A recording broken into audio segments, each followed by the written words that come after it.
November 2010. A startup dies in 72 hours.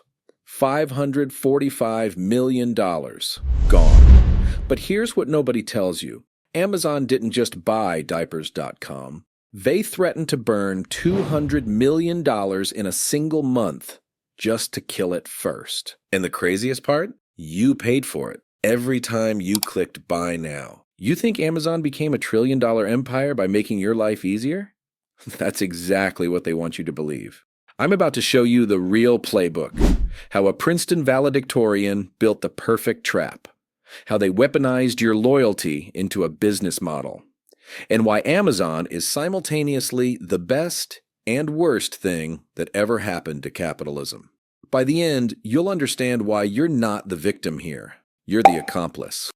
1994. A beat-up Chevy Blazer crosses America. The driver? Mackenzie, fresh out of Princeton. The passenger?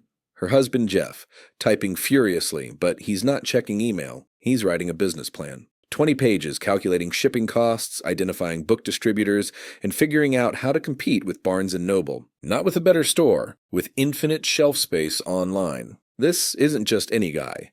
Jeffrey Preston Bezos. High school valedictorian, Princeton summa cum laude, double degree in electrical engineering and computer science. Youngest senior VP at D.E. Shaw, one of Wall Street's most sophisticated hedge funds.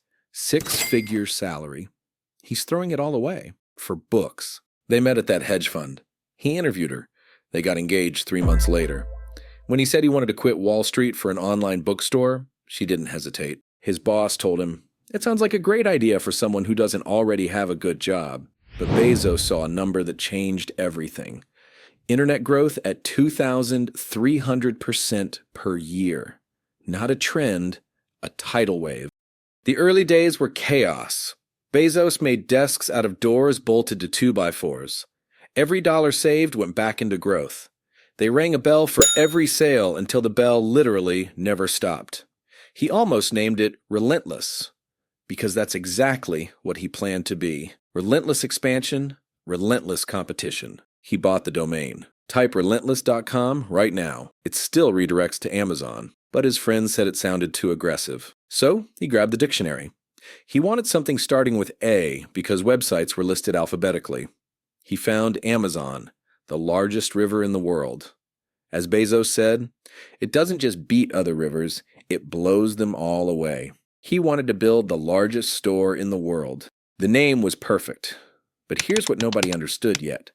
Bezos wasn't building a bookstore. He was building something much more dangerous. A machine that optimizes for one thing: control. Most companies optimize for profit. Amazon optimized for domination. When you buy on Amazon, 3 things happen. 1. You stop comparing prices.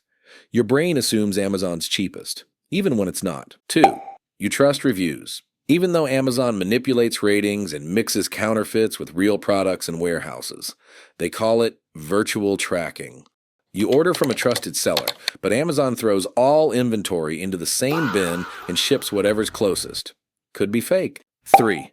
You join Prime. The trap closes. Prime isn't a membership. It's a psychological lock. Once you pay that fee, your brain justifies every purchase. Already paid for shipping, might as well use it. You buy more. Buy faster. Stop shopping elsewhere. Prime members spend $1,400 per year on Amazon. Non-Prime members spend $600. That's not a service.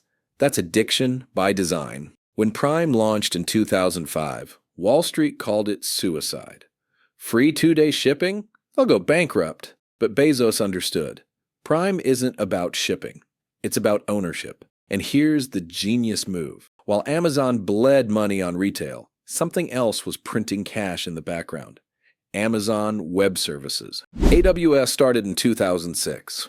Amazon built cloud infrastructure to solve their own scaling problems, then realized other companies needed it too. They started renting it out. Today, 15% of revenue, but 60% of operating profit. The retail company makes most of its money running the cloud that powers Netflix, the CIA, and half the internet. This is the secret weapon.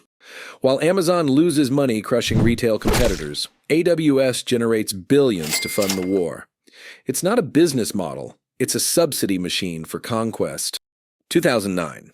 There's a startup called diapers.com.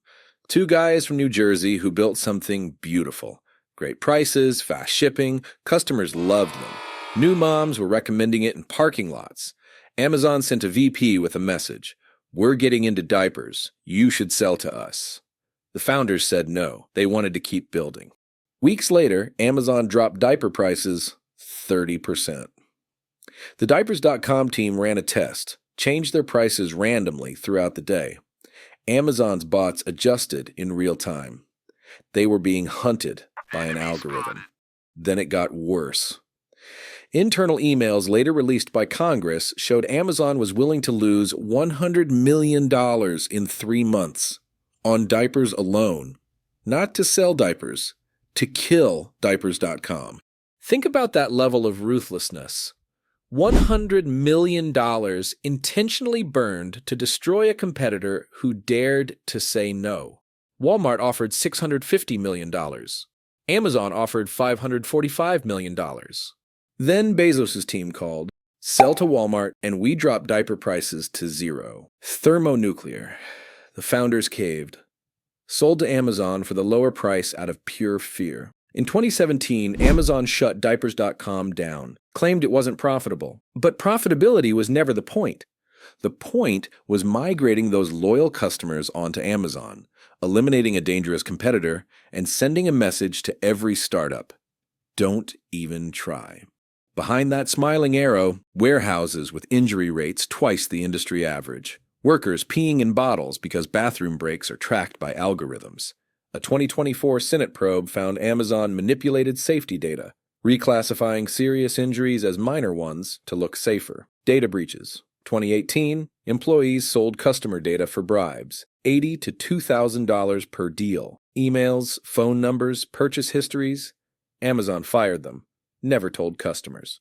2020, Chinese firm harvested millions of profiles. Amazon knew, said nothing. Seller destruction. Amazon studies which third-party products sell well, creates knockoffs under Amazon Basics, ranks them higher with Amazon's choice badges, crushes the originals. But you still use Amazon. I still use Amazon because it works. 2-day shipping, often 1 day, sometimes same day. But here's what really sets Amazon apart. The customer service. Your package arrives damaged, they send a replacement before you even ship the broken one back. Changed your mind about a purchase? Return it. No questions asked. No 30-minute phone call with someone reading from a script. Compare that to literally any other retailer. Try returning something to a German online shop. You'll wait 3 weeks for an email response, then another 2 weeks for your refund, if you're lucky. Or take Lilly, a pharmaceutical giant making billions on weight loss drugs. A customer gets a defective $300 pin, good luck getting anyone to respond. They ghost you. Radio silence. Amazon? You click a button. Problem solved in 48 hours. Maybe 24. It's not just good service. It's service so good it makes everyone else look incompetent. That's what makes Amazon different from every other villain in business history. Enron, we could hate. Theranos, we felt betrayed. But Amazon? Amazon actually makes your life better. Every single day. You're not the victim here. Third-party sellers getting crushed are victims. Warehouse workers with destroyed bodies are victims. Competitors eliminated are victims. But you're the beneficiary. And that's the perfect trap. Amazon didn't conquer the world by being evil to everyone. They did it by being so outrageously, almost unreasonably good to you that you'd never question what happens behind the scenes. While other companies argue with customers over $20 returns, Amazon just says yes. While competitors make you jump through hoops, Amazon makes it frictionless. That's not an accident. That's the strategy. Because once you experience that level of service, everything else feels broken. Shopping anywhere else becomes frustrating. You start to resent other retailers for not being Amazon. It's brilliant, and it's borderline sociopathic. Bezos had a saying inside Amazon, "Your margin is my opportunity." Translation, whatever profit you're making, I'll undercut you. I'll sell at a loss if I have to, because I have AWS printing billions in the background and you don't. I can afford to lose money until you're dead. So here's the uncomfortable question. If Amazon is crushing businesses, exploiting workers, and destroying competition, why are we okay with it? Because we've made a trade. Fair competition and workers' rights for the best customer experience ever built. And honestly, most of us would make that trade again. They're moving into healthcare, drugs, groceries. They bought PillPack and Whole Foods. They're building Amazon Pharmacy. Bezos stepped down in 2021 for Blue Origin, his real obsession, space colonization.